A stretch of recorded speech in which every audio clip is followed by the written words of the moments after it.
افرادی که از اتباع بیگانه به خصوص اتباع بیگانه غیر مجاز در مشاغل و کارگاه‌ها و زمین‌های کشاورزی خودشون استفاده می‌کنن اخطار می‌کنن که نقره‌دار خواهند شد توسط قانون و جرائم سنگینی براشون ایجاد خواهد شد.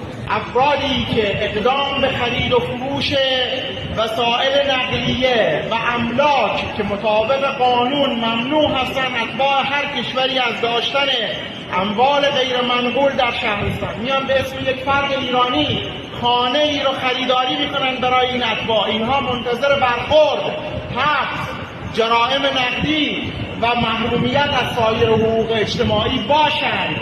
بعد گلایه نکنن که آقا ما در جریان نبوده ایم و نمیدانستیم.